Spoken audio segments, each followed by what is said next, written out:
What is going on, everyone? John back with a deck tech. Today we have the Quake deck that I took down with some of the guys. We went down to Texas and played a Winamat, and so we had some interest on the Quake list, so I thought I would go ahead and give it to you guys this way. So let's just run through characters real quick. We've got Slingshot, Charlie as our one drops. Charlie is more for late game than he is early game. Slingshot is really great because at level 1 you get 5 attack on a team attack, and sometimes you just get recurring agent triggers. Fitzsimmons is pretty obvious why they are very good. The double agent trigger, and since we are playing helicarriers, actually sometimes you can sneak in a ramp without your opponent really being on your opponent's radar, because it's not usually in color. Two Canes, this is kind of my flex spot. I wasn't really sure what to put here, so we just kind of jammed in some Canes so that I could hit my resources, because the resources early, like hitting a blue early, is pretty important to kind of keep your opponent's colors under control. And then your green ability at level 2 is just insane. Actually, I was surprised like how good it actually was. So Taskmaster is a 4 of, because I love Taskmaster and I can't help myself. There's hardly ever a deck that I play that I'm just not like, okay, wow, Taskmaster's just a great 3-drop in this spot. So it was a little tough because I wasn't sure if I wanted to play Coulson, just because this deck can be kind of aggressive at times. But ultimately, I decided just to run one Coulson. Captain America's our 4-drop. He has just way too many words on him, and he has 2 wounds. So one of the cool things about the Inspire on a 2-wound character is in the late game, you can drop him and then follow it up with a Foom, and then your Foom is probably going to be bigger than your opponent's Foom. Melinda May is actually one of my favorite characters from this team. I like to pair her with 6-wound characters, which we happen to be. It lets you play her for free and get a free scry out of it. And if your opponent's also aggressive, she can really swing the pace of the game back into your favor. Like playing her on turn 3 playing Slingshot and her on turn 3, and you can team attack. 6-drop and higher is where we start to diversify, because I wanted a lot of threats. I wanted to have a really strong late game that I could diversify out. Iron Man was just kind of resources, and he's a flying blocker, so only playing 12 locations, the flip-up effect is really nice. Magneto I played because there's a lot of ghosts and jungle hunters running around, and he deals with them fairly well, and you don't have to worry about those the second fixing them from recovering. Hawkeye, I was trying to find room for a 3rd Hawkeye in here. Maybe that is what one of those Cane slots is, but Hawkeye is just insane. The way this deck goes is it can either get, depending on what your opponent does, you either want to be super aggro or super defensive, and then have just a stronger late game. Hawkeye does both of those things very well. He lets you, if you are on the aggressive plan on turn 6, you have something they can't hide from. They can't hide from him. And his quick draw ability makes him a good answer to a lot of your opponent's plays. Let's see here. 7 drops. Ghost Rider, I kind of fit him in late, because I wasn't sure about how good his ability would be, but a lot of our early game is good characters, so he actually is pretty good gotcha card on the aggro plan.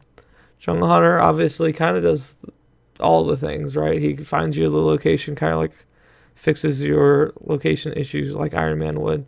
He does the same thing Hawkeye does, as though he can attack and answer things, or you can't hide from him. The Serpent Crown is for the more defensive decks who are also playing big threats and it's a really good board swing. Obviously, Foom and Thanos. Thanos is someone who, outside of Dark Phoenix, I don't see running around as often, so I wanted to jam one in here since it was on color to see like how relevant, and actually the extra wound comes in handy very often. There's not really much to say about Foom because he's just 14/14 flyer, right? Our plot twists we have are all defensive. The strategic homeland intervention is actually just bananas. It's not fair. It lets you. It's a really good combat against like those aggressive decks. I played against a Miss Marvel, and so I would just hold those for when she attacked. Shock the Systems, same kind of deal. I just didn't want to get super ran over against the hyper aggressive decks. So those are pretty straightforward. We're running the Jungle Hunter lands, obviously, because they're both on color, and Jungle Hunter, and we're running 4 helicarriers. Yeah, so that's just the shell, right?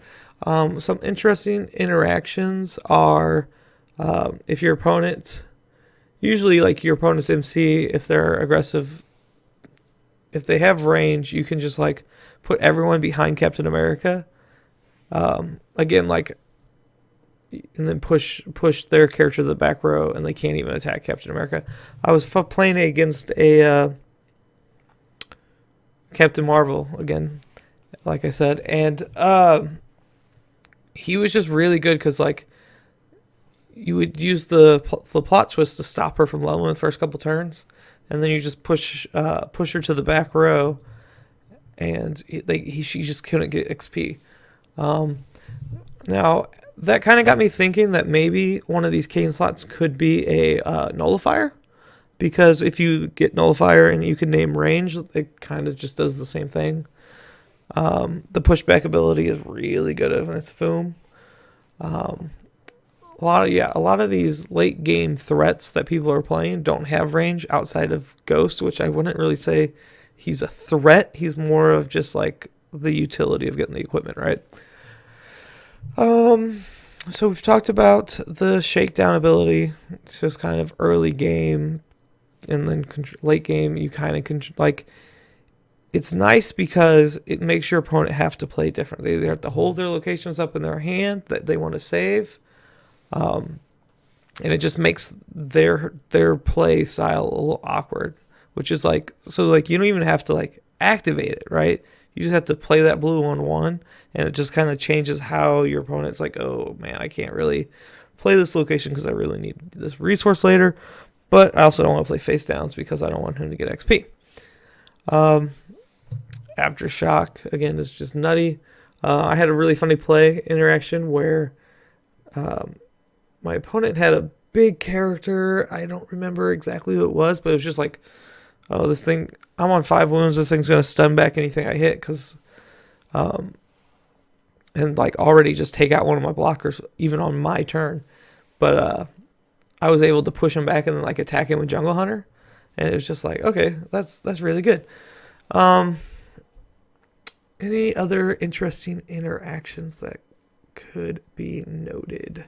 I don't think so. That's pretty much it. It's a pretty straightforward deck. A lot of fun to play.